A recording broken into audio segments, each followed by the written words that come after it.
Pastor Apollo Kibuloy ang umano'y balak ng Amerika na ipadukot at ipaligpit siya matapos ipagkanuno umano siya ng Administrasyong Marcos. Pero si Senator Riza Ontiveros hindi naniniwala at tinawag lang na pa-victim ang pastor. Nasa frontline ng balitang yan, si Mean Los Baños.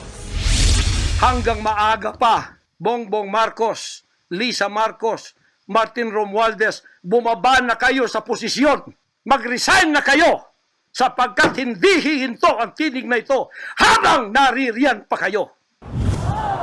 Gigil na gigil ang leader ng Kingdom of Jesus Christ na si Pastor Apollo Kibuloy habang binabanata ng Administrasyong Marcos dahil umano sa banta sa kanyang buhay. Sa ninabas niyang audio recording ngayong araw, hindi na nagpakita ng mukha si Kibuloy para raw sa kaligtasan niya dahil tinitiktikan daw siya ng FBI at CIA. Base raw kasi sa kanyang mga source, nakikipagsabwatan na sa US government sina Pangulong Marcos, First Lady Liza Araneta Marcos at House Speaker Martin Romualdez para ipadukot o kaya ipapatay siya dahil sa mga kasong nakasampa sa kanya sa Amerika. Ayaw na raw po nila ng extradition treaty. Ang kanila daw pong gagawin ng CIA, ng FBI, ng US Embassy at State Department kasabwat ng ating gobyerno ng Pangulong Marcos at ng First Lady at kung sino pa man ang nasa gobyerno, rendition ang kanilang gagawin. Ang rendition, anumang oras, pwede lang pasukin ang aking compound at ako ay kidnapin. It's not only rendition, but also elimination. If it is possible, pwede nila akong i-assassinate. Ayon pa kay Kibuloy, may impormasyon daw siya na may 2 milyong dolyar o mahigit 100 million pesos na patong sa ulo niya. Pero walang nakalagay na reward money sa wanted poster niya sa FBI. Wala ring pahayag tungkol dito ang US Embassy, pero iginiit nila na higit 1 dekada na raw na uugnay si Kibuloy sa mga kaso ng pang-aabuso gaya ng rape, kaya determinado silang panagutin ang pastor sa kanyang mga krimen. Sinubukan din naming hinga ng komento si Pangulong Marcos sa mga aligasyon ni Kibuloy, pero hindi na siya nagpaunlak ng panayam kanina.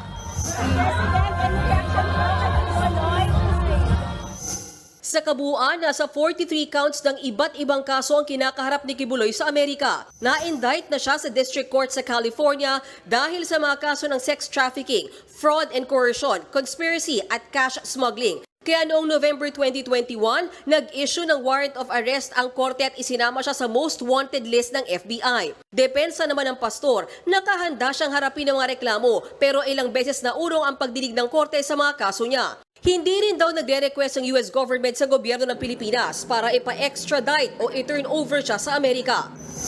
Dahil nandito ako, I will use my constitutional rights for extradition na siyang treaty ng ating bansa. Yan po ang iniintay ng mga lawyers ko dito sa Pilipinas at sa Amerika. Bukod sa mga kaso sa US, may nakabinbin na ring sabina sa Senado at Kamara si Kibuloy dahil hindi niya sinipot ang mga pagdinig kaugnay sa alegasyon ng mga pang-aabuso sa Kingdom of Jesus Christ. Sinagot din ni Kibuloy ang akusasyon sa kanya ng panggagahasa sa mga babae. Ako po ay hindi nag-asawa. Ngayon inaakusahan ako ng napakaraming babae.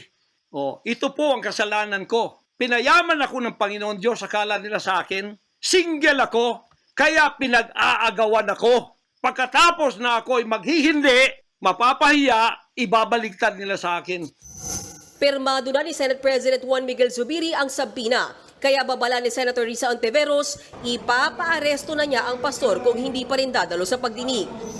Huwag na siyang magpa-victim pa. At pagpapaaresto sa kanya, then the committee will also feel able to ask the assistance ng PNP.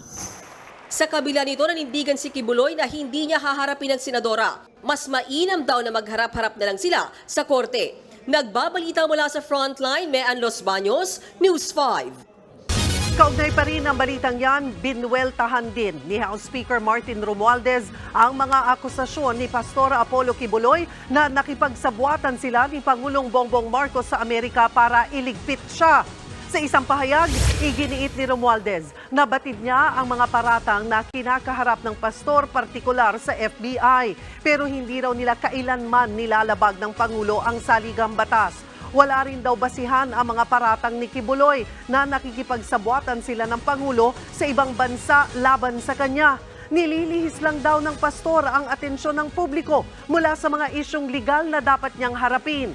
Kaya hinikayat niya si Kibuloy na harapin na lang ng tama ang mga akusasyon laban sa kanya.